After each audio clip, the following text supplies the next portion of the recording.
Real quick, the only ask I could ever have of you guys is to help spread the word so we can help more women lose body fat, build muscle, reach their goals, and feel insanely confident.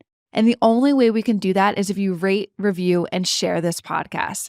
So the single thing I ask for you to do is if you could leave a review. It will take you 10 seconds. And it will mean the absolute world to me and may change the world of someone else. They're afraid that eating more will gain more fat and that's the only thing they're worried about. But they don't think about actually internally what's happening to our body, to our cells, to our function, like the function of everything that's making everything work for you to get you the results that you want on the outside. I always say you got to heal the inside before you can worry about the outside.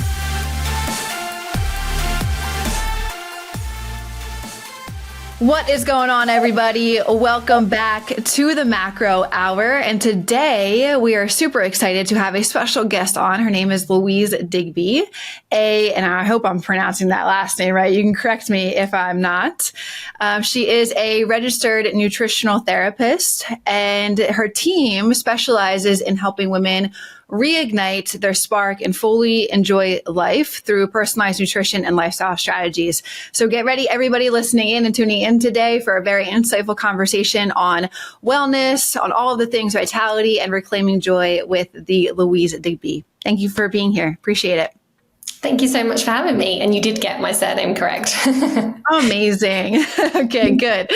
So let's just kick it off and explore. Tell me what inspired you to specialize in the craft that you are specializing in and helping women, reignite their spark and embrace life to the fullest.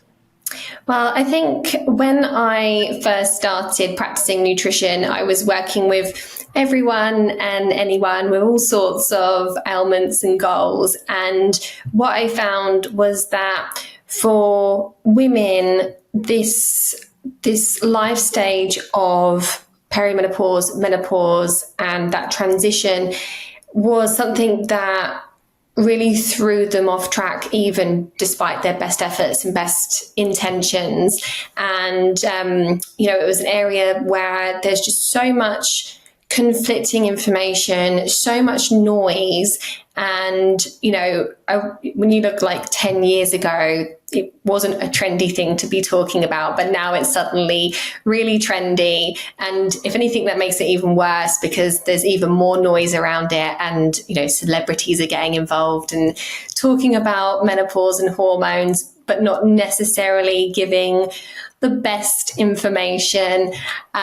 So I think it's an area where there needs to be much more clarity, much more support, and much more understanding around, what's actually happening during this phase and what you can do about it as well. Because so many women are told by their doctors, oh, well, you're just menopausal and, you just kind of got to get through it. And there's nothing you can do. You could take HRT and, that's kind of all they're told. And it's really frustrating because there's so much that you can do to really start thriving through that phase. Yes, I can really piggyback off of that too. It's super frustrating when we are wanting to coach our clients through nutritional habits, working on nutritional habits, working on fitness habits. And then their doctors say X, Y, and Z, you shouldn't be eating this many carbs. You shouldn't be eating this many protein. And, I had to Google, and no shade to that like industry, but I think that there needs to be a little bit more education on these specific topics to these professionals because they only spend, I had to Google this, 10 hours of education on nutrition in their whole education in the residency. So, just to kick that off right at the beginning of the podcast, everyone. But people know that I talk about that a little bit in many, many episodes. We had Dr. Cabral on the podcast too, as well. And we kind of kicked it off about traditional methods right out of the gate. So that's definitely a little frustrating when we're trying to work on, building better habits through other ways that will serve the outcome rather than just trying to treat something at the symptom level rather than the root level, right? So share a little bit with the audience that's listening. What exactly do you do and how do you work with your clients? So I work with all my clients online and we start off with doing tests to find out what's actually going on in their bodies, what imbalances they have, what their specific nutritional needs are, because it's so interesting. Everyone that comes to me are really in a very similar position, in that they're all in that age range of like 35 to 55-ish. And they all have the same problem, which is that they are struggling to lose the stubborn weight. But they all have very different nutritional needs and very different underlying causes of their stubborn weight, but also fatigue and cravings and all the other things that tend to come along with that.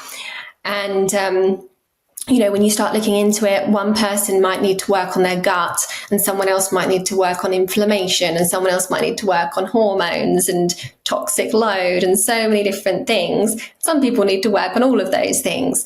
And that's why we test to make sure that we're actually taking steps that are going to be effective. Because, when you start reading up on things, there's a million different things that you could do, or supplements that you could take, but actually you're probably only going to benefit from like 1% of the things that are out there. So we get the information, and then from there we build a really personalized action plan, which is looking at food, lifestyle, so stress and sleep and energy management. And we also look at supplements as well in the short term for correcting imbalances, and also dipping into the mindset side of things as well. Beautiful. Love that. That's what the industry needs more of. It's no longer these one size fits all approaches or PDFs to download and follow this said calorie or nutritional guidance that like one of that you're following the same plan that 50 other people are following. Like this is, I love to hear that you're doing what the industry needs more of. It's great. Let's talk about, you mentioned that out of the gate, you do these testings and then you get down to finding what nutritional guidance that you need to give the women. Is it just predominantly women that you work with, or do you work with women and men? Yeah, it's just women. Women. Awesome. So with that focus, what do you feel like are the most common nutritional challenges that you see from the women that you work with, or deficiencies, especially coming back from maybe the testing that you acquire from them, and how can you address them through giving them the proper protocols to follow? I think on the surface level, before we even do the tests, it's often really clear to see that many of the women that come into our program are not eating enough to start with, and they're just not getting anywhere near enough nutrients, be that the macronutrients or be that the micronutrients, the vitamins and minerals. They're just not getting enough in. So while we're waiting for the test to come back, we're often just working on getting some foundations in place and getting enough protein, getting enough carbs, fiber, fats. And many of them are, their minds are blown by just eating more and feeling Talk better. a little bit more about that. What's like the common number of protein that you see your women eating on a regular basis before like when you're figuring this out with them? Yeah, I think, many of them probably struggle to get like 10 grams of protein into their breakfast or lunch. And then dinners, people tend to find it a little bit easier. But we're like, no, we need to be getting protein into that breakfast. If you can start your day with protein, then you're just going to feel so much better. You're going to feel so much more energized, fewer cravings, better control over your food choices, and just so much more. So yeah, protein is a really big one. Even though there's more and more awareness around it, I think it's still just something that we need to keep mentioning to people, because even when you've started working with someone, the protein just seems to start tailing off, and it's like, nope, you need to keep that protein up.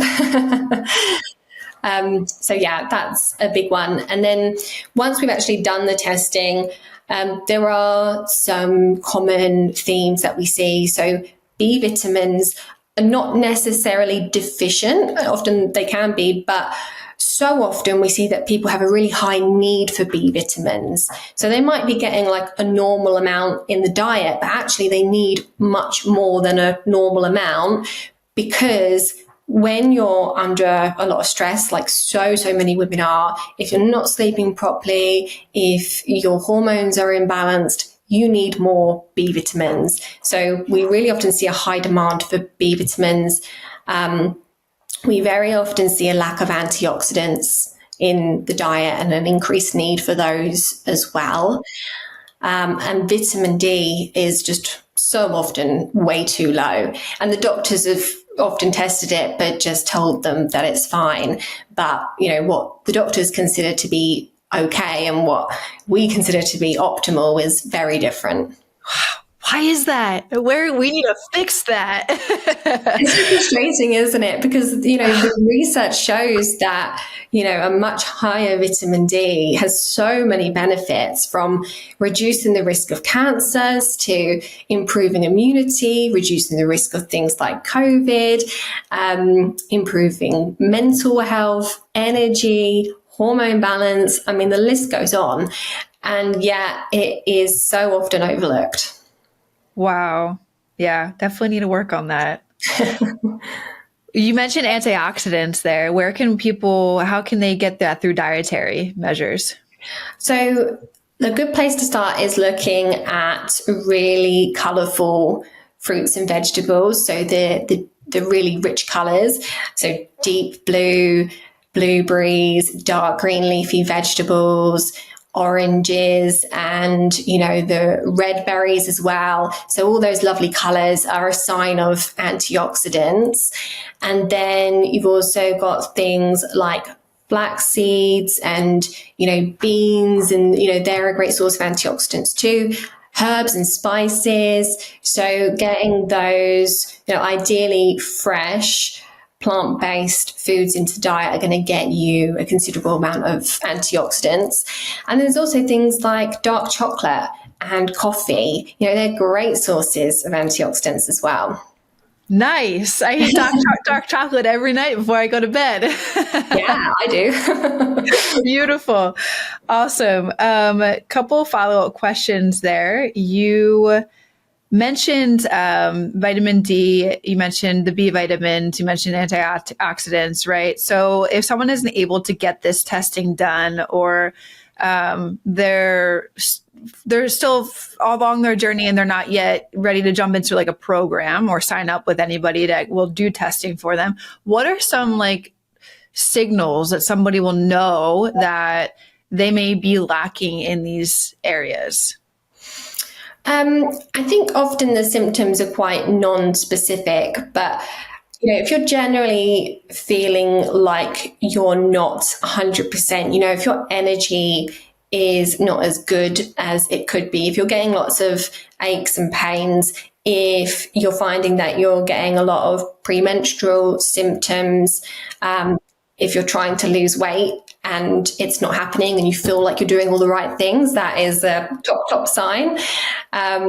So yeah, just I guess not getting the results that you would expect despite eating well and staying active. Yes, that will definitely be a big needle mover there if you can get down to a little bit more deeper into the data of the body and that's what's going on.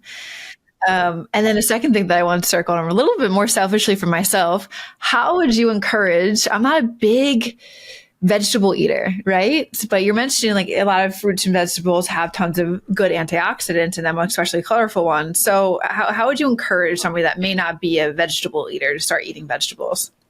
There's lots of things that you can do. And one of my favorite ways to kind of sneak in some veg is to make some sauces out of vegetables.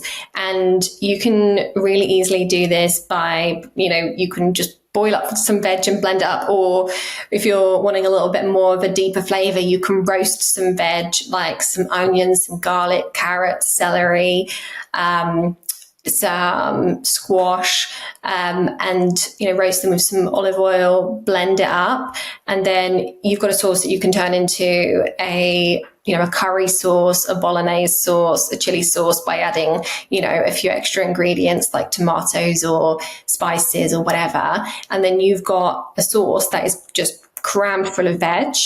It tastes great. And, is going to be a lovely addition to a meal. You can eat it as a soup instead. So that's a really easy option that you can make up in a big batch. Beautiful. Okay. I'm out of spices. I like spices. Just add spices to everything. Okay, cool. So But nutrition's your thing. You do nutrition very well. So talk to the audience about how what the role of nutrition does for like boosting our energy levels, boosting our mood, promoting overall when you're giving the body what it wants. Like you mentioned there that a lot of women that in the first, before like you're waiting for the testing to come back, they're mind blown at how much they're actually under eating. And I'm sure once you actually like explore with them and educate them on nutrition, how does nutrition boost our energy? How does it boost our mood? How does it do all of the incredible things that it does when you start eating more food? Yeah, it's such a great question. When we are kind of like taught nutrition, not as someone who goes to nutrition school, but, just kind of when we grow up or at school, we're told that it's calories in versus calories out, and that's all that matters. And so we kind of have this perception that if we just eat a little bit less, then, we're going to be healthy and we're going to lose weight. But there's so much to be said for the quality of the food that you're eating and the actual nutrients and antioxidants and all those other things that are in food, because your body needs those things to repair and regenerate. So, in terms of making energy, we make energy from our vitamins, minerals, proteins, sugars, fats, from water, from some oxygen. And there's quite a complex chemical reaction that happens in what are called the mitochondria, which are your energy factories in your cells. And this is a complicated chemical reaction that happens to make energy for us. So if we're lacking in nutrients, or we're dehydrated, or we're not getting enough food overall, we're just not going to be making as much energy. And that means we're not going to be repairing, we're not going to be building muscle. And that's going to start to have an impact on your production of hormones as well, because again, we make our hormones from our nutrients and proteins and fats, from cholesterol. And so if you're lacking, you'll start to develop imbalances in your hormones. We detox using nutrients. So if you're lacking in nutrients, you're not going to be detoxing as efficiently. And that means you're not going to be removing pesticides, pollution, hormones, and toxins that are produced in the body. And that's going to start to build up and cause damage in your system. So the role of nutrition is just massive. Wow. I think that's the way that you scientifically broke that down and understanding, I think that's been the best way it's been delivered on the podcast, and how and why nutrition is so freaking important. Because I think a lot of women, what you were saying at the beginning, it's like they're afraid that eating more will gain more fat, and that's the only thing they're worried about. But they don't think about actually internally what's happening to our body, to our cells, to our function, like the function of everything that's making everything work for you to get you the results that you want on the outside. I always say you got to heal the inside before you can worry about the outside showing what you with the results. So thank you for breaking it down like that. Okay, so I have to ask this on this podcast, right? What's your take on carbs? That's another great question. It's such an important question, and I think they're really important. I think that your typical Western diet is too carb heavy, and they are typically very processed carbs. But the typical diet approach is too far the other way and taking them far, far too low.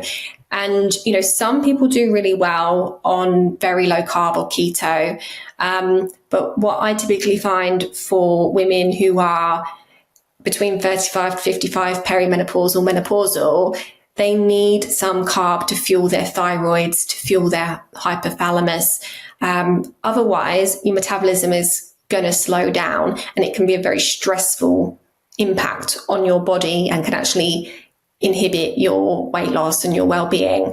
I think everyone has a different range where they feel best. So, I'm not a fan of saying you need this many carbohydrates per day. And I think it varies based on where you are in your menstrual cycle. And it varies depending on how much exercise you do and the type of exercise that you're doing. So again, it's very individual, but I am very much, about finding the amount that is enough for you without it being too much that you're, causing your blood sugars to be racing high and low. Beautiful. Thanks for sharing that. Yeah, a lot of women that listen to this podcast are implementing strength training and doing strength training based exercises, yet they're afraid to eat the carbs and they're afraid that carbs are going to make them fat. So I got this like hashtag rolling, make carbs great again. We got it going on within the community and everything. Because they need it to power through the workouts. They need the energy. They need the glycogen for repair and for recovery and for all those things. So I just wanted your take on carbs coming from a nutritionist. So you talked about this before, I believe, as I was like stumbling upon your stuff, how hormonal changes, and you talked about a little bit here so far, can impact your weight, and how a lot of women will simply reduce like their calorie intake and try and burn more calories, right? Like there's a woman inside of our program that was doing F45 classes and then doing those hot work classes now that are inside of saunas. And she was doing those back to back. And then she was only eating 750 calories in a day. And she was wondering why she wasn't getting, like, she's now since cut that in half, doubled her intake working with one of the coaches. But can you just explain how that actually makes it worse and how it can cause further weight gain? Yeah. So what she was doing, and I see this in so many people, particularly women, is undereating and overexercising. And the reason why that's a problem is because when we don't eat enough, it triggers a stress response in our body, which is an evolutionary response that comes from when we were cave people. And if there wasn't enough food around, our bodies produce more cortisol, which helps us to basically extract energy from our muscles and raise our blood sugars so that we can keep going and we have energy. But in the modern world, when we have that same stress response, we don't actually need that energy. So we actually store it as fat, particularly around our middle. So when you're undereating, you're triggering that stress response and that kind of starvation response that makes your body want to hold on to your energy and stop you from wasting away. And then when you add in the exercise that's really intense, that drives up those stress hormones even more, which magnifies that response. And at the same time, it's also really destructive to your sex hormones, because for your body, it's really important for your body to be able to respond to stress and danger. And during that time, your body doesn't want to be reproducing because that's not safe. So your body is going to down-regulate your sex hormone production, up-regulate your stress hormone production so that you've got all the energy to respond to the danger. And that means that your sex hormones become imbalanced. And we also know that stress hormones suppress thyroid function. So your thyroid is really important for the speed of your metabolism. So that's why undereating and overexercising will actually stop you from losing weight. Again, thank you so much for articulating that so clearly. I think that'll, again, a lot of women forget what's happening on internally, and they're all just worried about the results that they're getting on the external side of things. They just forget to stop and think about, like, am I feeling my body appropriately to get me the results that I want? But I think, breaking it down and giving more education on this stuff is so important. So I appreciate that you're doing that with what you're doing, and sharing more about those things that more women need to hear about. Let's talk about inflammation. What is inflammation? Hey, just want to drop a huge appreciation to you guys listening to the show. It means a lot. I hope you guys are enjoying it, and there's so much more to come with it. If you are enjoying it, hit the subscribe button. I'd appreciate that tons. And also, it would help this podcast reach others who need to hear these messages too. Thanks so much, guys. Let's get back to the show. Well, that's a really good question. And always you got like an hour. Let me do a PowerPoint presentation for you. Well, inflammation, what it's supposed to be is it's supposed to be a response in your body where you increase blood flow to a certain area to encourage healing. But inflammation can become uncontrolled and it can become systemic. So it's like throughout your body. And that's when it becomes damaging, and it can cause inflammatory symptoms like arthritic type pain, acne or other skin problems, fatigue, depression. I mean, most symptoms have an inflammatory nature to them. So when inflammation becomes uncontrolled, then it can basically exacerbate any problem or underlying imbalance that you have in your body. So it can be disruptive to your hormones, and certainly something that can be involved in difficulty losing weight or difficulty achieving the results that you might be expecting, difficulty building muscle, you name it really. And can one get inflammation when they're under not giving their body what it needs through food? Definitely, because cortisol is very inflammatory. Yep. And then if your cortisol is spiked and it's elevated, or you have no curve, that can make you gain weight, right? It's a fast storing hormone, right? Yeah, absolutely. And with inflammation also tends to come water retention. So not only does it make you gain weight, but it also tends to make you puffy as well. And it's interesting. It's one of the things that I see change very quickly in a lot of women that I work with, in terms of like puffiness in the face and around the neck, and puffiness in the hands and ankles as well. That's a really good sign that inflammation is there, and also a good sign that inflammation is reducing when you lose that puffiness. Yeah. And then my favorite is when women step on the scale and they see the number going up, and we're like, hold on, wait a second. In a day, it went up three pounds. I'm like, it's most likely not body fat. It's just either you had a stressful workout, maybe something was very stressful the day before, maybe you had X amount of food late at night that your body didn't get to process. Or there's some inflammation you got going on due to stress. So, okay, how about what is toxic load? With toxic load, we all are exposed to toxins. Our body, our liver is designed to help us get rid of those toxins. So we are always detoxing. But with modern life, our livers can be under quite a substantial burden, under quite a high toxic load. And, the types of toxins we're talking about are things like pesticides, pollution, hormones. It could be chemicals that are in our skincare products and fragrances and shampoos and conditioners, and things that are in our carpets and sofas, like flame retardant coatings. So loads of things that we are exposed to that our body has to try and eliminate.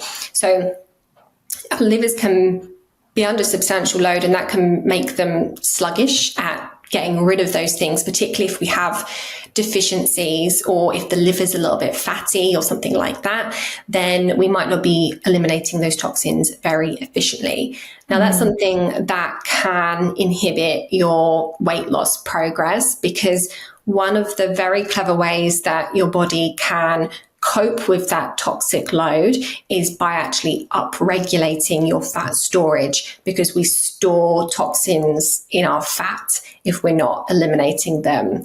So, if someone isn't losing weight despite seemingly doing everything right, one of the issues could be a really high toxic load. And again, if someone loses weight and then plateaus very quickly afterwards, it could be because their toxic load is shooting up, because as they start to release their fat stores, they're also releasing all those stored toxins as well. Does that make sense? Wow. Yeah, that totally makes sense.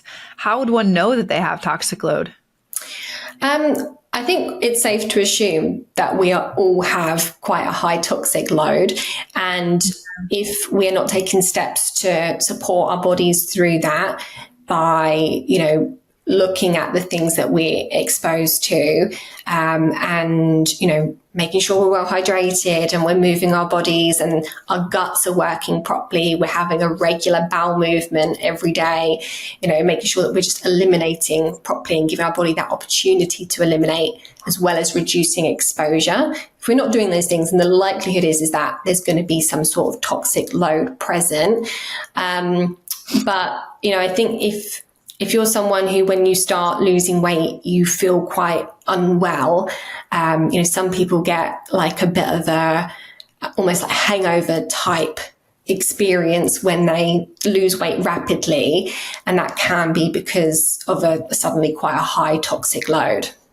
Wow, interesting. Yeah, so it's removing the phthalates, removing like the things that are in your deodorants, your skincare, your soaps, shampoos, conditioners, like all that kind of stuff. Yeah, so phthalates are one of the main ones. There's a kind of a list of things like parabens as well, but there's quite a long list of things, and I'm not going to claim to remember what. Yeah, you don't have to. Okay, cool. So yeah, it's interesting. I've never talked about toxic load before, but it totally makes a lot of sense, especially to the point where you said about like plateauing pretty quickly, and then when you lose a lot of weight, and then getting to that plateau, and then trying to figure out what may be happening, why we can't break through it. Could be this. Interesting. Thanks for that insight. One other thing they want to pin and circle back to is you kept talking about gut health. And then you also, actually, we're going to put a pin in the next thing we'll talk about, and we'll circle back. But gut health, let's talk about it. Like, I think it's definitely becoming more predominant in the space. People are talking about it. People are like, get your gut health in check. I know and understand that like our gut is like our second brain. So can you just shed light on what is gut health and what are some things people should be looking out for when it comes to making it better?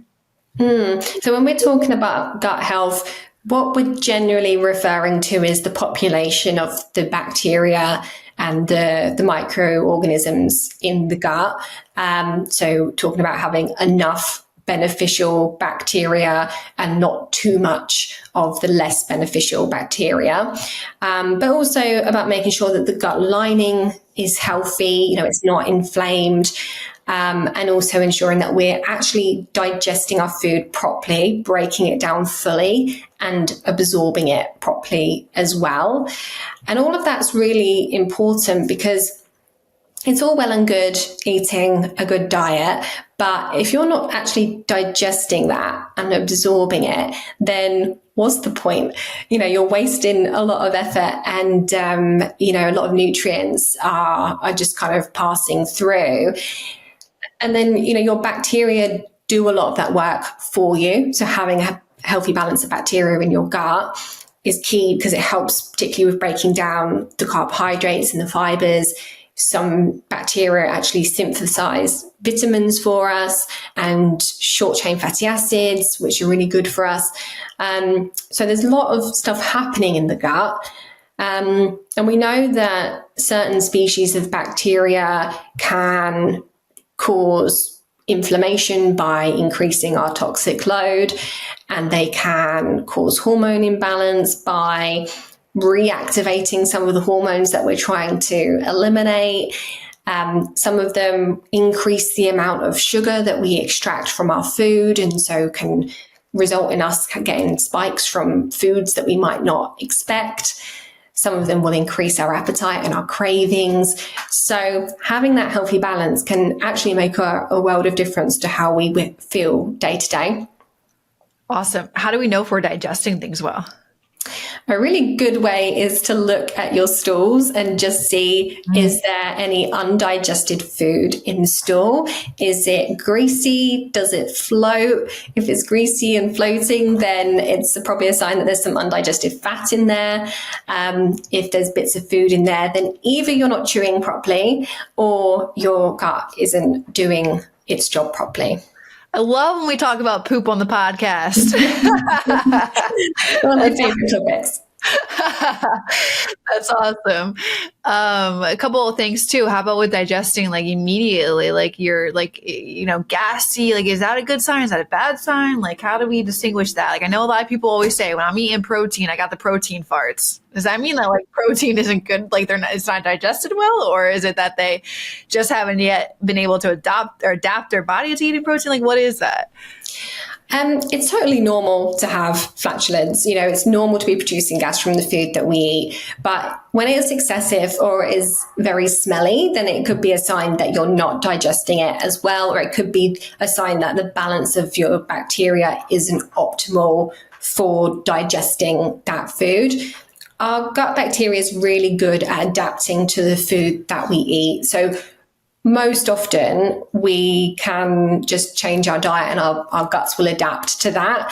If something is causing you a lot of bloating and flatulence, then it might be that you just need to slowly increase your intake of something. But sometimes it can be a sign that you're intolerant to something, particularly if it's causing you a lot of discomfort or if it's changing your bowel movements.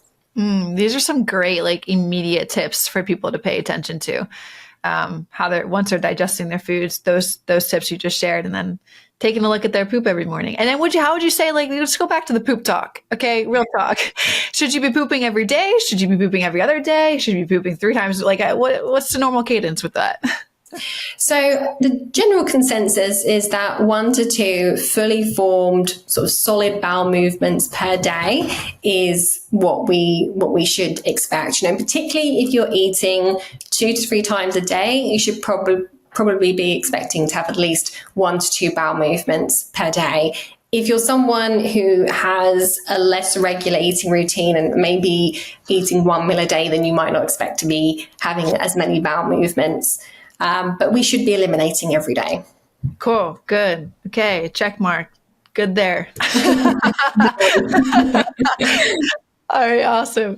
So the one other thing that I wanted to circle back to is you've been talking about it a couple of times here, water, hydration. Like what does that do for, I think everything, digestion, hormones, like are the cells of our body? Cause like there's a lot of, and then what would you recommend? I'll save what I'm going to say after. What would you recommend for an intake of water on a daily basis? So the bigger you are in terms of body fat, the more water you need to drink to be hydrated, because it's very difficult for our cells to actually retain water when we've got fat in our cells, basically. So you need to be drinking more if you're bigger. In terms of exactly how much that is, I think there's no kind of general consensus. There's nothing that's kind of research that's been done that said that this is the amount that people should be drinking.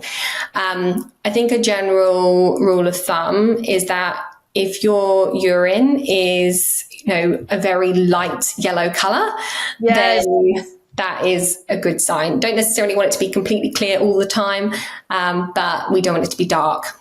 Amen. Let's go. I love that you went to the urine. Like not many people say that. They're like, oh, get 128 ounces of water in a day or get half of your body weight of water in a day. And then I love that's the great answer. What is your urine telling you? What's your poop telling you? All these things are giving you answers to something. Yeah. Go ahead. And I think if you're eating a relatively clean diet, you're not going too crazy with the salts, then your body will tell you how much you need to drink. You just need to listen to your thirst. And I know that is, dependent on your relationship with food as well, because a lot of people mistake the thirst cues for hunger cues. But, if you opt for a glass of water before you opt for the snack, if it's, outside of your regular meal times, then the likelihood is that you're probably just dehydrated. Amen to that, right? Because our hypothalamus controls both our hunger and our thirst. And I love what that signal you just said that you may not be hungry, just drink a glass of water. And that's probably exactly what it was. Love that. Okay, so you mentioned a couple times too cortisol. So I want to circle back about talking about like self-care and stress management and like those concepts. I know the audience would love to hear your point of view on and then some takeaways to manage those things, especially through nutrition. I mean, it's just nutrition. I feel like I like to say nutrition is king, exercise is queen. Yes. Like if you can get down pat your nutrition, it's a world of the world opens up to so much of just living a healthy lifestyle and having a healthy body and sleeping well and all of the things. But let's talk about the importance of self-care and especially, linked to cortisol, linked to nutrition. Is cortisol something you guys do testing too on the front end? We don't always test it. And part of the reason for that is because we just don't feel it's particularly necessary. You can kind of see when someone is someone who has probably got high cortisol because usually they are busy all the time and rarely stop and actually take time for themselves, or there's someone who is quite highly strung and quite sensitive to changes in their routines and that sort of thing. So I think it's quite easy to pick up on as a practitioner. So we don't test it. Okay, interesting. How would someone manage some things around self-care and stress management to help with to getting the results that they want? I think you can kind of tackle it from a few different angles. You've got the trying to reduce the overall stress load, which is often easier said than done, but worth putting some energy into trying to do that. And that might involve delegating some things so that you've got less stuff on your plate, and it might involve adding in some time, if possible, to do some self-care things. And they could be quick things like doing some deep breathing. It takes like a minute to just stop and do some deep belly breathing. And there's been research done on it, and it has such a profound effect on your body, on your cortisol levels.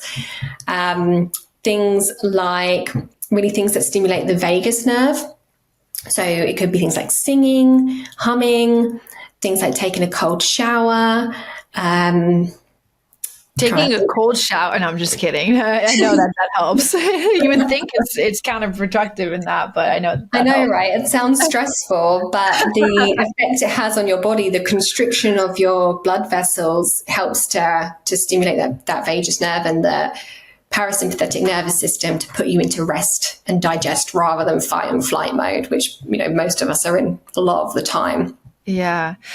All great strategies there. I know for women that are listening, that, if cortisol is tested, you're able to see the curve, right? And then if the curve is coming back up at nighttime, there's really good strategies for them to implement at that point, where they can, like what you're talking, like some deep breathing, some shutting down the lights, at night. Like here, I have a smart apartment, I like to call it, and it's all powered by Philips Hues, and the lights go down to like almost like a orangey color at night, so that my eyes can start regulating to be ready to fall asleep. So that curve, if anybody has it coming back up, these are great strategies and that's why testing can be so beneficial, because you don't know this stuff until you get the data of, the hormones, the thyroid, blood glucose, like all of those things. So super cool.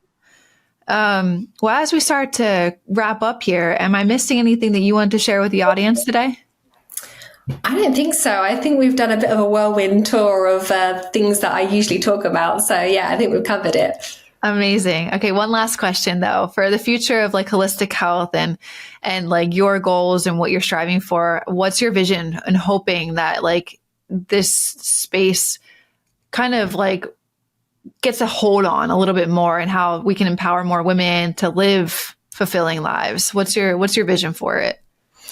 And my hope is that it will be more accepted that everyone is different, and that we need to take an individualized approach to our health, and that also we need to start tackling that from a relatively young age, before we've got problems, because all of these things that we experience, all the problems that we develop, the diseases or just symptoms, they all start from many, many years beforehand, and usually from habits that we pick up in childhood.